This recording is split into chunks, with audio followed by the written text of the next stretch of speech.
El alfabeto fue un hallazgo fenicio. De los fenicios lo tomaron los griegos y a su vez de estos lo tomaron los romanos. Eh, Adaptando este alfabeto directamente, ya que cuando emerge Roma hay colonias griegas al sur de Italia, lo que conocemos con el nombre de Magna Grecia, o a través de los etruscos, que como hemos comentado antes estaban asentados en la actual Toscana italiana. Si os fijáis, el alfabeto latino es nuestro actual alfabeto, con algunas adiciones posteriores como la J y la ñ que no existían en latín. Cada letra representa un sonido, pero no siempre hay correspondencia exacta entre el latín y el español. Por ejemplo, la grafía C suena siempre K. Decimos Quíquero, Cicerón, y no Cícero. La H es muda, o la G es siempre suave. Por ejemplo, decimos Regina y no Regina. Y si va seguida de U, esta suena siempre, tanto detrás de ella como detrás de la Q. Por ejemplo, sangre es sangüen y cocina es cocuina.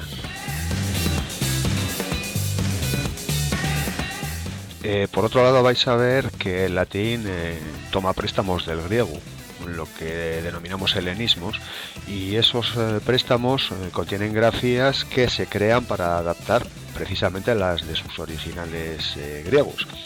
Por ejemplo, la fi griega se transcribe por ph y suena como una f. Decimos filosofía. Igualmente, la J del griego se transcribe por CH y suena como K, como si la H fuera muda. Lo mismo que sucede con la grafía TH, que transcribe la Z del griego. Así tenemos carta, papel, y no charta, o tenemos termae, las termas. Bien, la I, precisamente llamada I griega, suena como la U del francés o del alemán, o simplemente como una I. Decimos, por ejemplo, stylus, el punzón con el que escribían sobre cera los romanos, o decimos zona, porque lo que parece una Z, que es la Z del griego, suena como TS. Lo mismo que sucede en inglés, también en latín existe la S líquida, es decir, una S a principio de palabra seguida de consonante. Para pronunciarla podemos optar por la misma pronunciación con la que lo hacemos en inglés, o simplemente poner una E de apoyo delante de la palabra. Por ejemplo, scola, la escuela. Para terminar, también hay consonantes dobles. Las consonantes dobles las vamos a pronunciar como su correspondiente simple. Entonces, cuidado con la doble L, porque los hispanohablantes tendemos a pronunciar como si fuera nuestra L y nada más lejos. Decimos así, puella y no puella, la muchacha. Entonces, mucho cuidado con esta pronunciación. Si entramos en las vocales, vais a ver que el sistema vocálico del latín es idéntico al del español en cuanto al timbre de las vocales, a, e, i, o, u.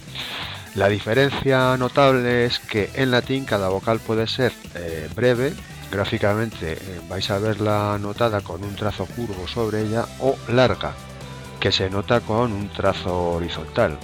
Las largas son de pronunciación más prolongada. En todo caso, las ediciones que nosotros tenemos de textos latinos no suelen indicar la cantidad vocálica, y nosotros las vamos a leer sin atender a este dato. Aunque en latín ese rasgo debe de ser importante, ya que podía ser un rasgo distintivo de palabras homófonas, es decir, de palabras que sonaban igual. En latín, por otro lado, solamente hay 3 diptongos: ae, oe y au. Un aspecto importante, por último, es que en latín la I y la U pueden funcionar como semivocales o semiconsonantes, es exactamente lo mismo, aunque esto no afecta a su pronunciación. ¿Cuándo sucede esto? Pues cuando estos sonidos son inicio de sílaba y van seguidos de vocal o diptongo. Por ejemplo, jungere, unir, si os dais cuenta, la I empieza sílaba y va seguida de otra vocal. Por lo tanto, es una semivocal. El problema se plantea con la U. Pensad que la V en latín no existe. Cuando es semivocal, algunos editores escriben V. Y desde el propio latín, digamos que ese sonido empezó a pronunciarse bilabial, como nuestra V. Justamente esa es la pronunciación que vamos a adoptar aquí. De manera que el verbo vivir podemos leerlo vivere o vivere.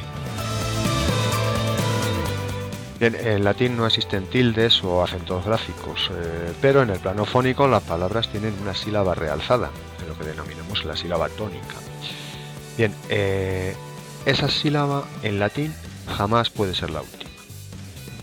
Por ejemplo, decimos amat y nunca amat. Procurad evitar este error a toda costa. Así que la sílaba tónica en latín necesariamente tiene que ser o la penúltima o la antepenúltima. Y eso va a depender de la cantidad vocálica de la penúltima sílaba. Si la penúltima es larga, el golpe de voz recae sobre ella. Por ejemplo, juniore. Si es breve la penúltima, necesariamente el golpe de voz recae sobre la sílaba anterior, la antepenúltima. Por ejemplo, facilis. La poesía antigua, tanto la griega como la latina, se basan en la métrica. Es decir, en el ritmo conseguido por la sucesión de sílabas breves y largas en la cadena hablada, conforme a unos esquemas rítmicos previamente establecidos o prefijados que se llaman pie. Por ejemplo, un pie es un dáctilo, compuesta de larga, breve, breve, non amo. Las dos breves del dáctilo pueden sustituirse por una larga. En este caso lo que tendremos es un espondeo, larga, larga, por ejemplo en posum. A su vez, los pies se asocian para formar metros. Por ejemplo, posundicere. Tenemos un espondeo asociado a un dáctilo. Igualmente, los metros se asocian para formar versos. Por ejemplo, 6 pies, bien sean dáctilos, bien sean espondeos, forman un hexámetro. O, por ejemplo, el pentámetro se compone de 2 pies y medio más 2 pies y medio separados por una pausa larga denominada cesura. Podemos reproducir, aunque sea de forma burda, esos ritmos en la lectura, aunque cuando leamos poesía no se va a hacer, no lo vamos a hacer, pero para que os hagáis una idea de cómo suena, esto sería algo así: non amo te sabi dinek posun dikere quare. Incluso podríamos intentar hacerlo en español: no te quiero saber, yo ni puedo decirte por qué. Lo mismo podríamos hacer con el pentámetro: optan tu posum dikere non amo te. E incluso en español: solo es to puedo decirte no te quiero. Finalmente, podemos asociar versos para conformar estrofas. Por ejemplo, lo que acabamos de leer es un hexámetro y un pentámetro conforman la estrofa del dístico elegíaco, que es el propio de la poesía elegíaca y del epigrama que vamos a ver en Marcial. Bueno, para que practiques, aquí te dejamos algunos textos que puedes leer y escuchar. Entonces lo que queremos es que practiques su lectura. No hace falta que hagas evidentemente lecturas métricas, puedes hacer lecturas normales, pero sí que es importante que las hagas en voz alta, incluso acompañándote de la audición, al menos en tus primeras lecturas o tus primeros instantes leyendo, ¿no?